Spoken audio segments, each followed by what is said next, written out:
Welcome back to the Ancestral Findings podcast. Charles Gates Dawes, the 30th Vice President of the United States, was a man of remarkable versatility.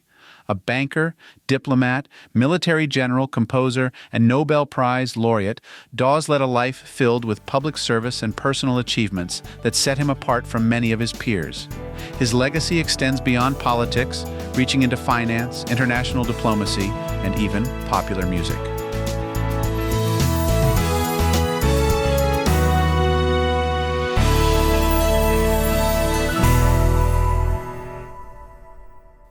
Born on August 27, 1865 in Marietta, Ohio, Charles Dawes came from a family deeply rooted in American history. His lineage traced back to William Dawes, a lesser-known but equally significant counterpart to Paul Revere, who rode through Massachusetts to warn the colonists of the approaching British troops in 1775.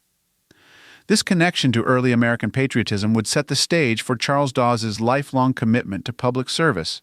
His father, Rufus R. Dawes, was a Civil War hero who commanded the 6th Wisconsin Volunteer Infantry of the famed Iron Brigade.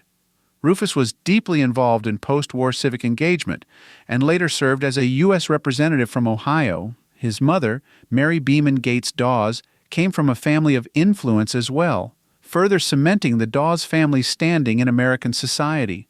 Charles was one of several siblings, including Rufus C. Dawes, Beeman Gates Dawes, and Henry May Dawes, each of whom made notable contributions in politics and business. Dawes attended Marietta College, graduating in 1884, before earning a law degree from Cincinnati Law School in 1886. He established his law practice in Lincoln, Nebraska, where he quickly became involved in business ventures, particularly in the gas and utilities industries. His business acumen led him to oversee various gas companies across the Midwest, eventually becoming president of the La Crosse Gas Light Company and the Northwestern Gas Light and Coke Company.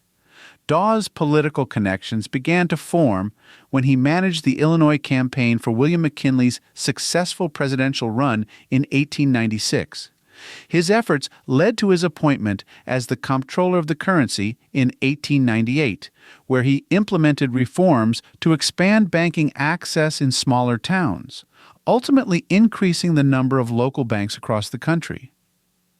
During World War I, Dawes enlisted in the U.S. Army, beginning as a major and rising to the rank of brigadier general. He played a critical role in ensuring efficient procurement and distribution of supplies for the American expeditionary forces in Europe, earning the Distinguished Service Medal. His ability to manage financial logistics would later be instrumental in his work on international economic recovery. In the post-war years, Dawes was appointed chairman of the Allied Reparations Commission. The economic devastation in Germany following the Treaty of Versailles required urgent restructuring, and Dawes played a key role in developing the Dawes Plan in 1924. The plan stabilized Germany's economy by introducing loans from American banks to facilitate reparations payments to Britain and France. The plan's success in averting a financial crisis earned Dawes the Nobel Peace Prize in 1925. Dawes's prominence in financial diplomacy made him an appealing choice for the Republican vice presidential nomination in 1924, running alongside Calvin Coolidge. While their ticket won the election, the two leaders had a tense working relationship. Dawes was known for his blunt honesty and independent stance, sometimes putting him at odds with the more reserved Coolidge. One of the most notable moments of Dawes' vice presidency came when he openly criticized the Senate's procedural delays in confirming President Coolidge's cabinet nominees. His speech to the Senate on the opening day of the session was so impassioned that it offended some senators, undermining his ability to be an effective liaison between the executive and legislative branches. Despite this, he remained a strong advocate for agricultural relief and played a role in pushing for the McNary-Hogan Farm Relief Bill, though it was ultimately vetoed by Coolidge.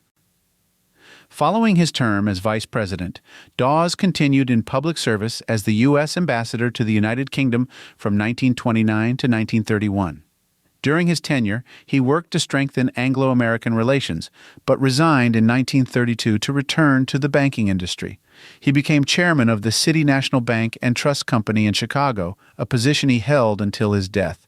In addition to his banking career, Dawes was appointed by President Herbert Hoover as the first chairman of the Reconstruction Finance Corporation, RFC, an agency created to combat the economic collapse of the Great Depression.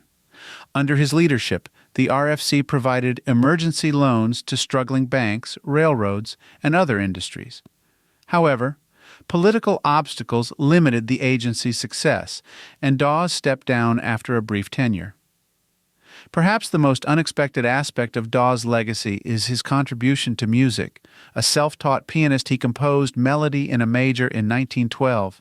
Decades later, Carl Sigman added lyrics to the piece, transforming it into the 1951 song, "It's All in the Game." The song became a #1 hit on the Billboard charts in 1958 when performed by Tommy Edwards, making Dawes the only U.S. vice president to have composed a chart-topping pop song. Dawes married Caro Blymeyer in 1889, and they had 4 children, 2 biological and 2 adopted. Despite his many accomplishments, Dawes remained a private individual in his later years. He passed away on April 23, 1951, at the age of 85, leaving behind a legacy that spanned multiple fields of influence. Charles Dawes was far from a conventional vice president. He played a crucial role in stabilizing the global economy, contributed to America's banking and political systems, and even left a lasting mark on the music industry. His independent spirit and sharp intellect ensured that his impact would be remembered well beyond his vice presidency. From the trenches of World War I to the banking halls of Chicago, and even the Billboard charts, Dawes' life remains one of the most unique in American political history.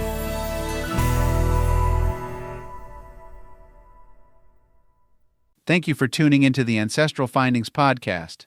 Be sure to visit ancestralfindings.com to grab your free genealogy ebook. Ask for a complimentary genealogy lookup, and sign up for our weekly historical postcard giveaway. A special thanks to our Patreon supporters. Your contributions help to anchor our family tree firmly in the ground, allow our lineage to fly high, and keep our journey through history on the right path. Wishing you a fantastic day and happy searching.